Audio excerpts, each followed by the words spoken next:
Alright, hey guys, welcome to lecture 2 of the executive branch, alright?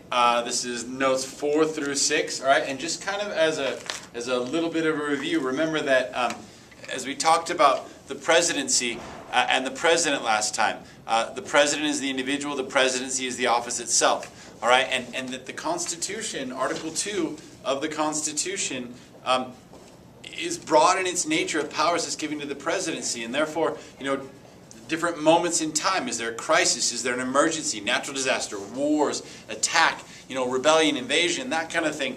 That can expand the power of the president and limit the power of Congress. A strong, or is there a strong personality, right, that interprets the document to give themselves more power in relation to Congress, right? But I think the idea is you need to understand that the Constitution creates this kind of invitation to struggle, for power between Congress, between the president, between the courts, between the federal or the state level governments, right? That kind of thing, because they viewed that this concentration of power on one individual or one person or one group was most likely potentially lead to a tyranny.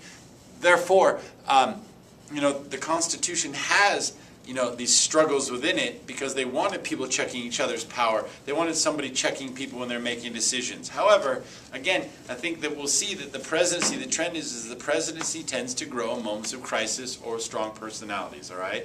Depends upon the president and depends upon the moment how strong they are.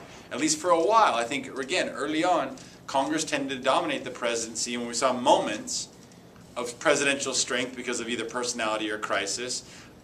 And now maybe in the post-Cold War world, or in World War II and beyond, as the world has become quicker, as the world has, crises can be created in a moment, and the need to respond quickly also occurs. Like lots of times the presidency has been strengthened in the modern kind of era, following FDR. Even today, if you think about it, the world is a place that often requires a government to respond quickly, and that's what the presidency was kind of designed to do. However, it doesn't mean that they won't be checked at some point by the other branches, all right? Okay, so today we're going to look at the presidential support staff, right, and the vice presidency. So let's look over here at a diagram. Let's draw this diagram, all right? Just wanted to show you this. So the notes talk about this idea of who's close to the president, the rule of propinquity, right? The person in the room with the president has the power. All right, and what that means is if you have at the ear of the president, you are going to be powerful. All right, and so let's think of, here's the presidency right here. This is the president, all right? That kind of first group of people that are around the president we call the White House staff, the White House office, and they're usually led by the chief of staff. All right, this chief of staff. All right, now, these people don't have to be appointed by the president and confirmed by the Senate, and that frees them from worried about being confirmed, frees them from having to step in front of Congress or the Senate and being confirmed as somebody going through their past, right? These are people generally that a president trusts, that have political experience, and someone that the president values as a trusted advisor, and they want to keep them close. Now, we generally tend to think of trust and loyalty as a key quality of the White House staff. Right, and I don't want you to think of just like clerical staff or people that are doing like paperwork, but like intellectual staff, people that are good advisors on economics, on military, on defense, on a whole variety of issues that a presidency will have to deal with, right? So, this White House staff is closest, right? Loyalty, loyalty, loyalty. Now, because they don't have to be confirmed by the Senate, it allows him to choose who he desires. And if you look, people from Chicago came in with President Obama because those are people he had worked with as a senator, as a state legislator, right? And so those were people he trusted. He brought them with him. His first chief of staff, Rahm Emanuel, was somebody he'd worked with and trusted, and so he brought them. George Bush brought a lot of people from Texas with him because those are people that, as a governor, he had worked with, right? Now, these are also quite often people that have been former staff members for former presidents of the same party, and they get brought back in. Or at some point, maybe they were a lower level staffer for, say, a President Clinton, or a President Carter, but then as they got older and more mature and got experience, they get appointed up here, right, for this president. Okay, now the next kind of level, which quite often I feel like we include with the White House staff, is called the EOP. The EOP is the Executive Office of the President, right? And this was created for FDR, right, around FDR's presidency. And what this did is it gave another level of staff for a president to carry out law, for a president to be the president, right? They need staff around them. And so the EOP, kind of the big ones, the National Security Council, the Council of Economic Advisors, the Office of Management and Budget, right? Those are a group of people that have leaders and staff that help the president carry out law regarding economics, regarding military, regarding security, that kind of thing, right? The budget, that kind of stuff. Now, some of these people need to be confirmed by the Senate and some of them don't, all right?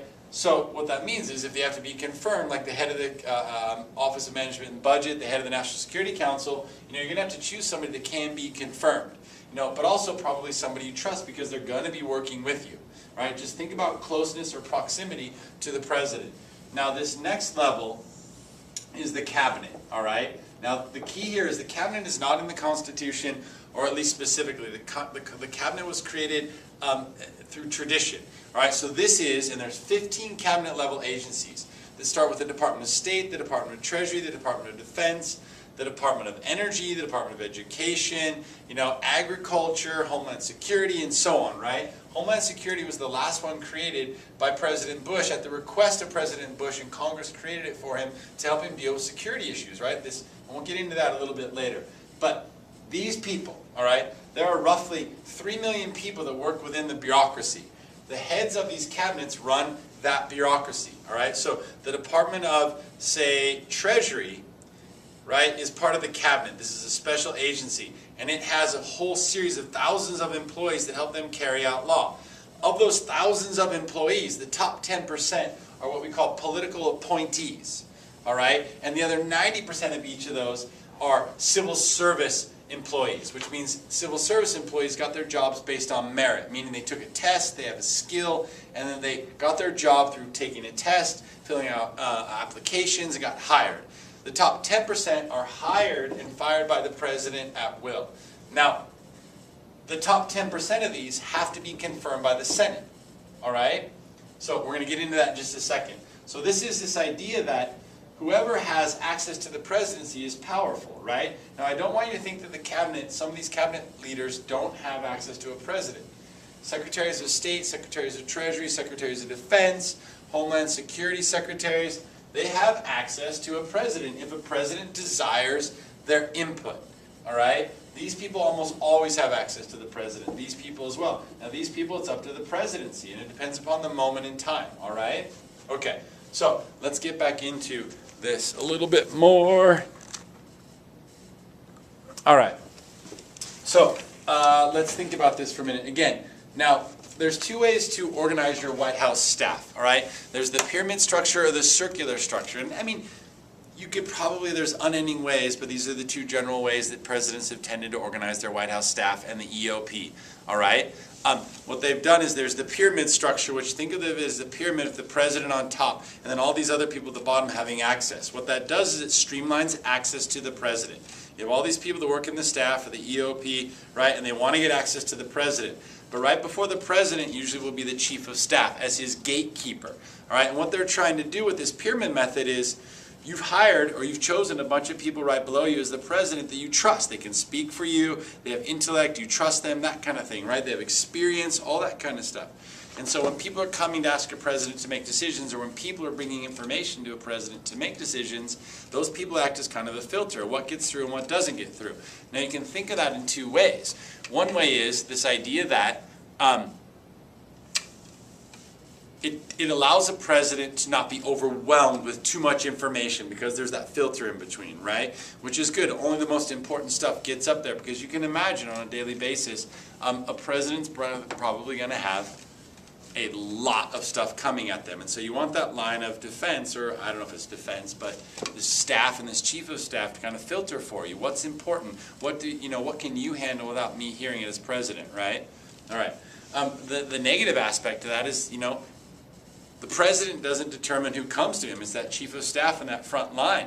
And so maybe important stuff doesn't get through and a president can be kept in the dark at times, right?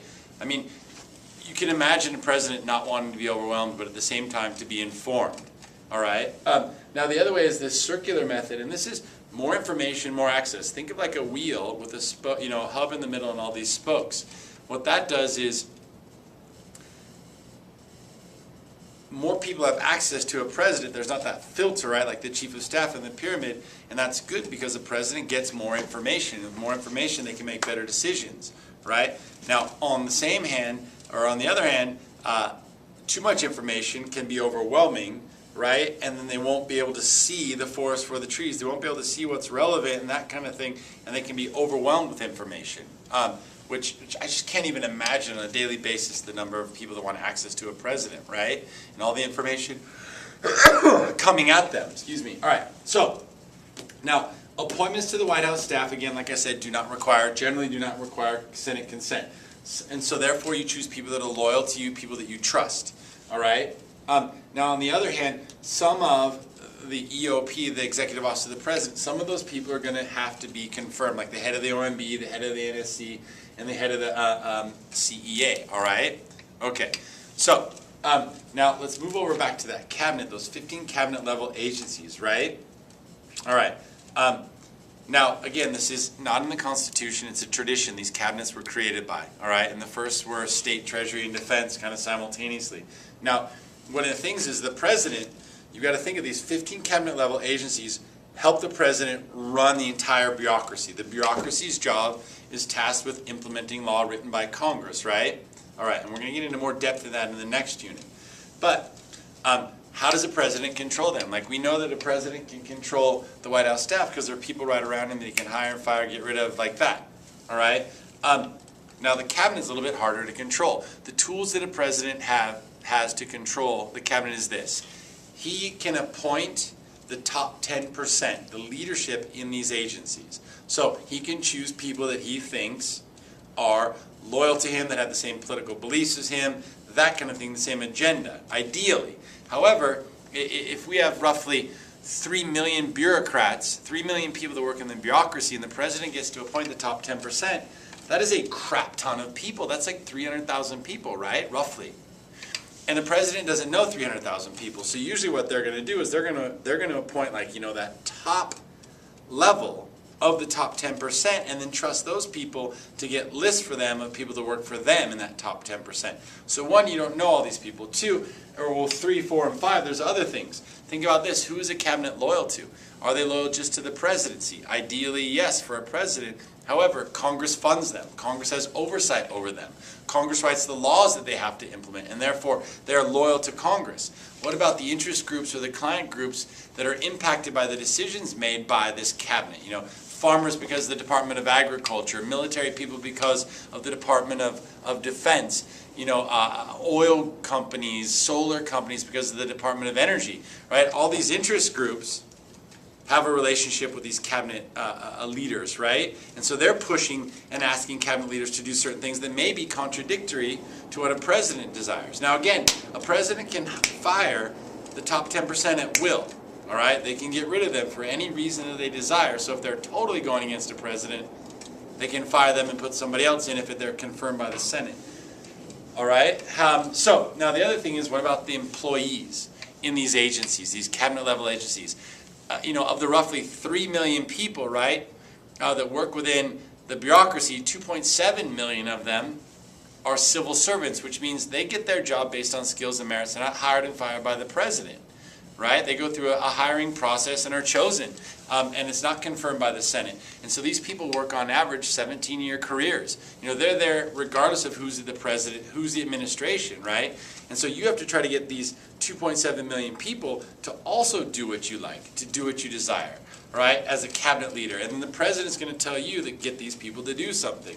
So we have these conflicting loyalties. Now, these challenges. Now, I've also given you that handout, right, that has what is pushing and pulling the cabinet level agencies, the top 10%. You want to look at those. Where are their varying interests at, right? What are their varying pressure points, all right, or loyalties? Now, the other thing is this. How does the president get that 2.7 million people to do something? You know, you can't walk in and go, do this or you're fired, because they can't be fired. All right? I mean, for political reasons, they can't be fired. All right? And we'll get into that a little bit later, too. Now, when you choose somebody to be a cabinet level secretary, who is it? You know, do they have experience? Do they have relationships with the interest groups that they'll be dealing with on a daily basis as you implement law, right? Do they have the right, can they be confirmed? Are they of your party? And think about confirmability for a minute. Can they make it through a Senate hearing, right, and get confirmed? Because when you get confirmed by the Senate hearing, now if it's your party, they're going to be nicer to you if they control the Senate, right? So right now, if Barack Obama appoints people, generally they should get a nicer treatment because the Democrats control the Senate and the committee that will be holding the hearings on those confirmations. However, if you have divided government and there's a Republican Senate and a Democratic president or vice versa, you're going to get a lot of scrutiny. Can those people you choose get confirmed? Do they have the right background? Do they have the right experience? Do they have any skeletons in their closet? I know when Barack Obama got appointed in his first level cabinet, he went through a couple people for the Secretary of Labor, for the Department of Labor. There was a couple people that just weren't going to make it. They're like, had to throw them out. I know that Timothy Geithner, our Secretary of the Treasury for a while, had some tax issues. Right? They had a Secretary of Labor, I think, who had hired somebody who was an illegal immigrant to work for them, right? And so those are kind of things, are there things that will make them not confirmable, all right? Okay, and then because you have to choose people that can be confirmable, maybe they aren't always loyal to you. Maybe you don't even know them. Maybe that your party is suggesting or your staff is suggesting these are people that can be confirmed, all right? But again, this whole kind of big picture is, the White House staff, the executive office of the president, and the cabinet, their job is to ideally help the president carry out law. And the president can shape their actions, ideally, but they're still going to be shaped by Congress and the legislation as well, and their relationships with interest groups, their relationship with the public, right, and those client groups. All right, now, who gets appointed? Now, there's a couple things here. Roughly 10% are political appointees, the other 90% are civil servants. All right? They rarely, don't know the people that they appoint because there's so many positions to be filled and they're trusting people. Now, look at this background. Look where they tend to come from. Private industry. Bankers tend to be secretaries of treasury, right?